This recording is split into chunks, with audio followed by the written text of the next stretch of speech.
Oke, assalamualaikum warahmatullahi wabarakatuh, anak-anakku sekalian. Bagaimana kabar kalian? Mudah-mudahan kalian selalu dalam lindungan Allah Subhanahu wa Ta'ala, selalu dalam lindungan Tuhan Yang Maha Kuasa, agar kalian bisa mengikuti kegiatan pembelajaran seperti biasanya. Tidak lupa, Bapak selalu mengingatkan kepada kalian agar kalian menjaga protokol kesehatan, rajin mencuci tangan, menggunakan masker apabila bepergian, dan tidak berkerumunan. Langsung saja ya. Pada kesempatan atau pada pertemuan sebelumnya, kalian sudah belajar mengenai arti kata dari biologi. Kalian juga sudah belajar mengenai karakter sains.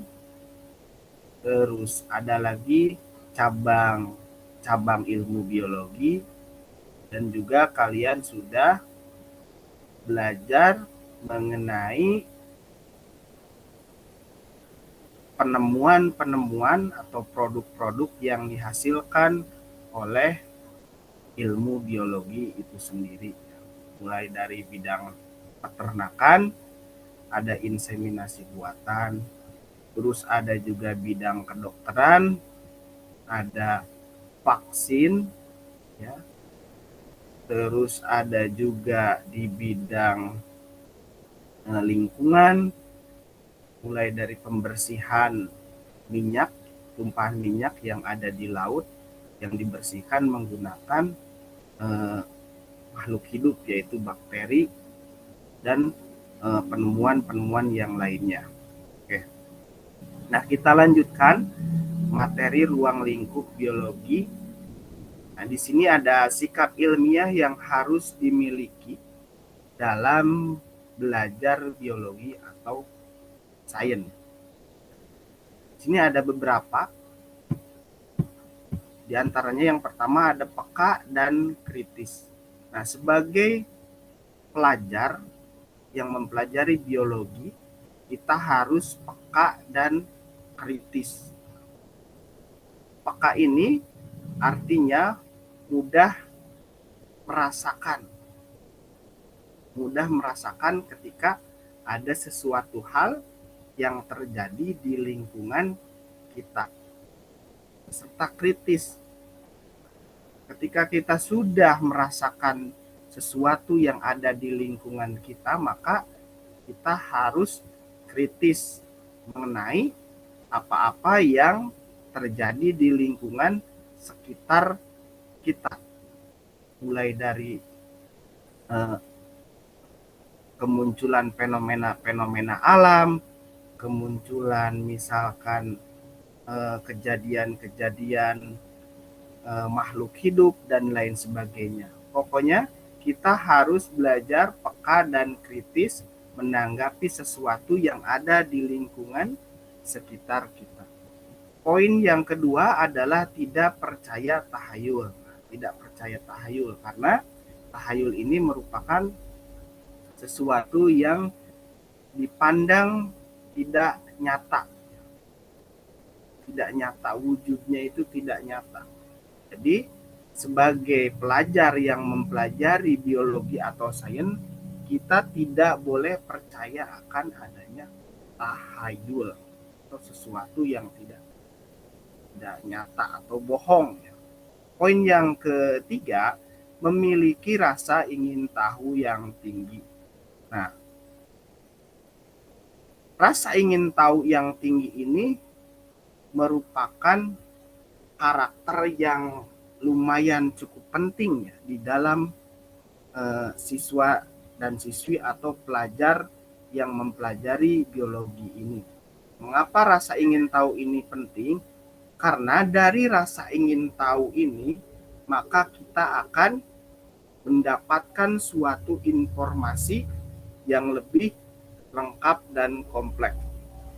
Jadi ketika kita ingin tahu mengenai sesuatu hal, otomatis kita akan mencari tahu mengenai informasi hal tersebut, apakah betul kebenarannya atau tidak, dan terus menggali informasi tersebut sehingga wawasan dan pengetahuan kita terhadap sesuatu hal tersebut semakin lengkap. Poin yang keempat adalah memiliki minat yang besar untuk menghasilkan suatu produk. Ini ya penting, karena tidak hanya tokoh peneliti saja sebetulnya. Sebagai pelajar ataupun siswa, kita harus mempunyai minat untuk menghasilkan suatu produk. Tadi sudah diulas sedikit mengenai produk-produk yang dihasilkan oleh perkembangan ilmu biologi, mulai dari ada inseminasi buatan, terus ada vaksin di bidang kedokterannya, ada bayi tabung, terus ada kultur jaringan di tumbuhan, terus ada di lingkungan, di aspek lingkungan ada penanggulangan limbah minyak yang bisa dibersihkan oleh suatu jenis bakteri. Nah, itu merupakan produk-produk yang dihasilkan dari perkembangan biologi atau sains. Nah, poin yang kelima yaitu berpikir logis dan terbuka. Berpikir logis ini artinya kita harus mempunyai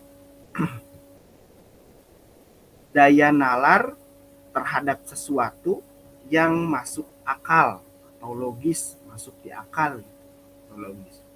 Dan terbuka itu artinya kita harus mampu menerima masukan-masukan dari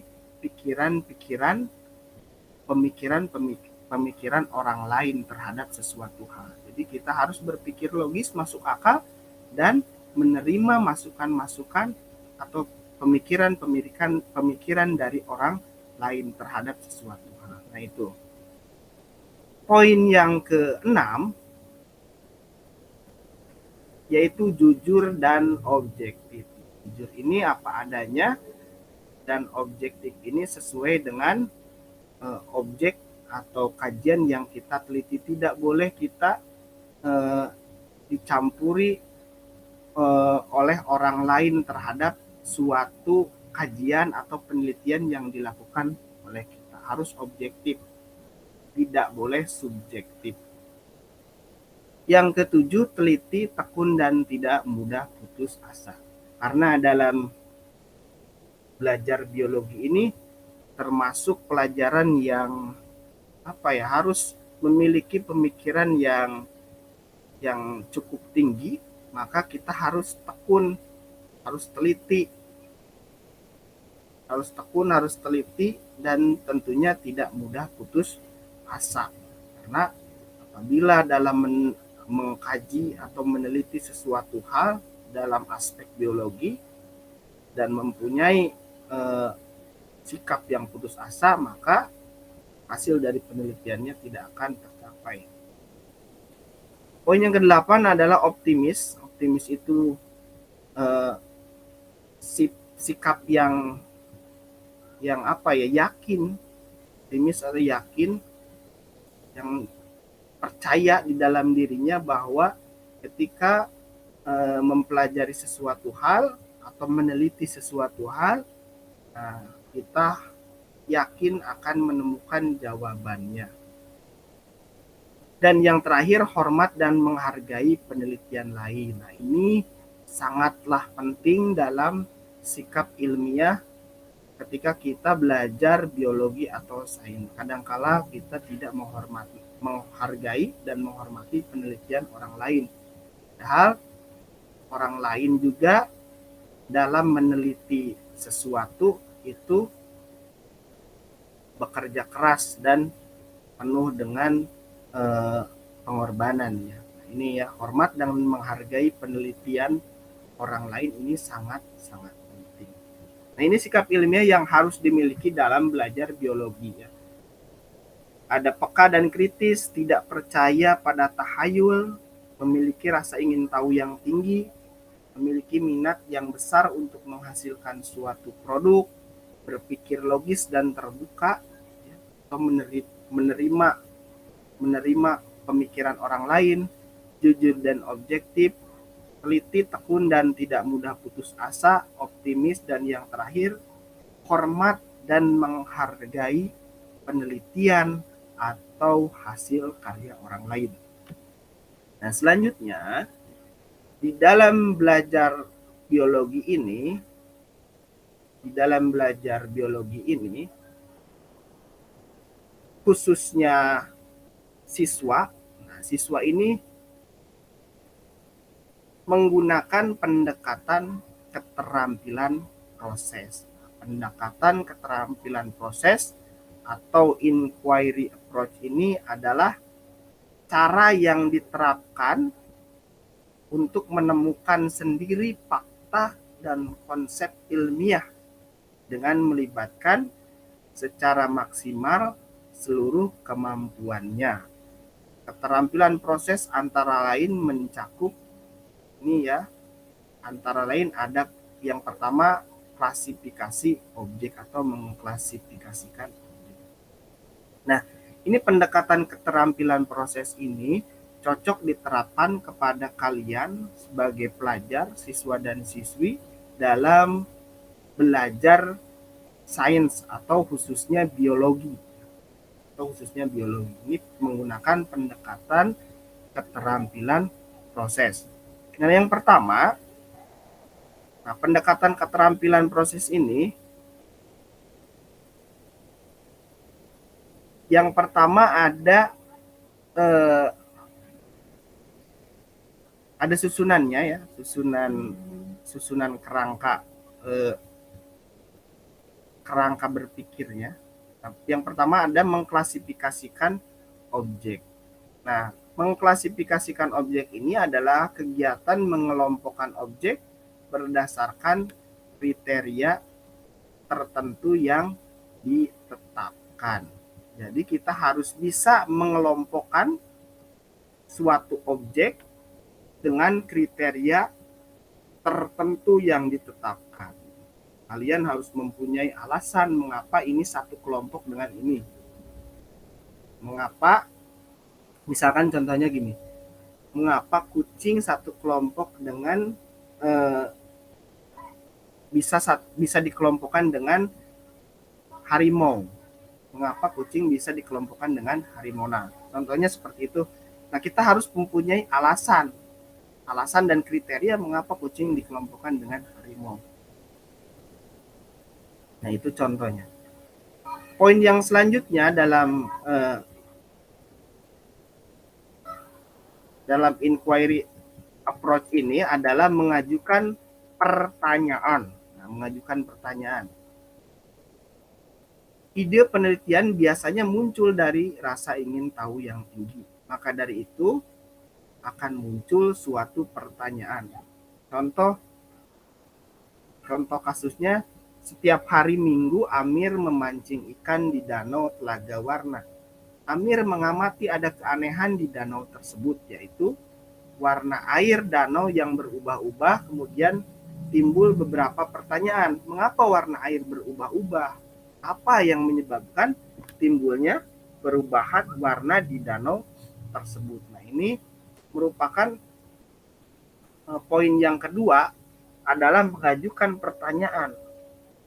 Ini langkah-langkah inquiry approach yang kedua, yaitu mengajukan pertanyaan. Ini contoh kasusnya misalkan ada danau yang warnanya berubah-ubah. Terus muncullah pertanyaan di si Amir tersebut. Mengapa warna air di danau tersebut bisa berubah-ubah? Dan apa yang menyebabkan timbulnya perubahan warna itu? Salah satu bentuk mengajukan pertanyaan dari suatu atau contoh fenomena yang terjadi. Poin yang ketiga yaitu melakukan pengamatan atau observasi. Nah, kegiatan untuk Kegiatan ini adalah untuk memperoleh data dan informasi menggunakan panca indera maupun dengan bantuan alat. Contohnya stopwatch, penggaris, termometer, neraca atau timbangan, higrometer atau kelembaban. Nah, setelah kita melakukan pengamatan, maka kita akan menghasilkan data. Nah, data dapat berupa data kualitatif ataupun data kuantitatif. Ya. Melakukan pengamatan atau observasi ini adalah suatu poin yang penting. Mengapa demikian? Karena kita bisa mengukur sesuatu hal dengan menggunakan panca indera, ya, dan dibantu dengan alat-alat, dan dibantu menggunakan alat-alat, mulai dari pengukuran panjang, pengukuran massa, waktu, dan seterusnya. Selain itu, di dalam observasi ini bentuk data yang didapat bisa data kualitatif, bisa data kuantitatif. Data kuantitatif ini berbentuk nilai atau angka, sedangkan data kualitatif ini biasanya bukan berbentuk nilai atau suatu angka. Kalian bisa membaca di internet atau di buku sumber lainnya apa itu kegiatan observasi. Poin yang keempat yaitu menyajikan data. Menyajikan data ini harus dilakukan secara ringkas dan sistematis supaya pemahaman terhadap data ini lebih fokus dan lebih terarah. Ya. Nah, bentuk penyajiannya bisa berupa tabel, grafik, diagram, skema, gambar, dan bentuk-bentuk lainnya tentunya. Nah, data kualitatif dapat disajikan dalam bentuk tabel, kalimat, skema, dan gambar. Sedangkan data kuantitatif dapat disajikan dalam bentuk tabel, angka, dan grafik.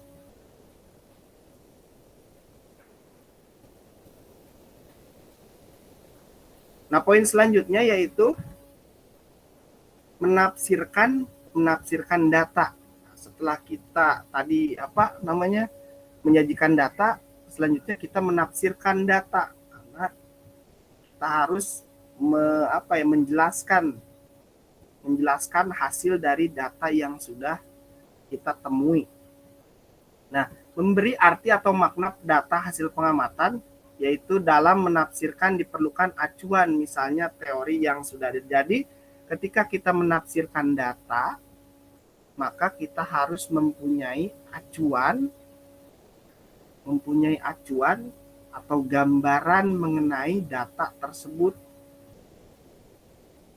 Kita harus mempunyai acuan mengenai data tersebut yang orang lain sama melakukan penelitiannya. Maksudnya gini, jadi ketika orang lain meneliti hal yang sama, maka kita harus menjadikan acuan-acuan dari peneliti-peneliti lain terhadap peneliti yang sedang kita lakukan, supaya kita bisa menafsirkan data tersebut. Poin selanjutnya memprediksi dan memperkirakan data. Memprediksi adalah membuat dugaan berdasarkan logika. Memperkirakan adalah membuat dugaan mengenai suatu kejadian yang tidak diketahui berdasarkan data yang ada. Dalam memprediksi, tentunya kita harus berdasarkan logika dan juga berdasarkan data yang sudah kita temui sebelumnya.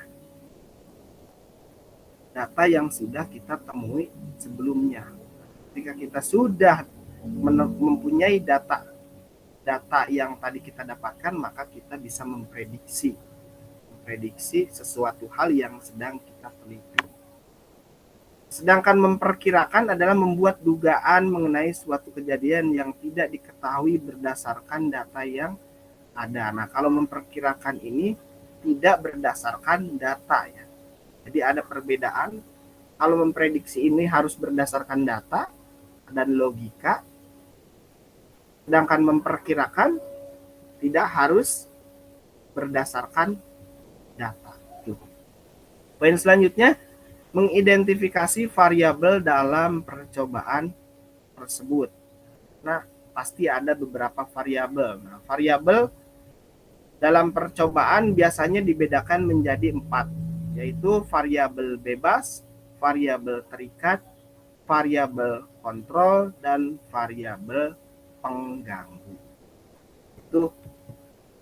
Itu mengenai susunan mengenai inquiry approach, di mana pendekatan inquiry approach ini harus kalian lakukan atau harus kalian jalankan di dalam belajar biologi ini, atau belajar sains. Sebetulnya bukan hanya biologi, belajar kimia, fisika, ya, itu harus bisa menggunakan pendekatan keterampilan proses atau inquiry approach. Nah, ini ya silakan kalian baca-baca dan pahami lagi mengenai inquiry approach atau pendekatan keterampilan proses. Ini sampai di sini pembahasan pada pertemuan ini. Mohon maaf apabila dalam video ini misalkan ada gambar yang kurang jelas atau kalimat yang salah cetak, dan mohon maaf juga apabila suara Bapak kurang jelas dalam penyampaian materi ini. Sekian yang dapat Bapak sampaikan. Wabillahi taufiq wal hidayah. Wassalamualaikum warahmatullahi wabarakatuh.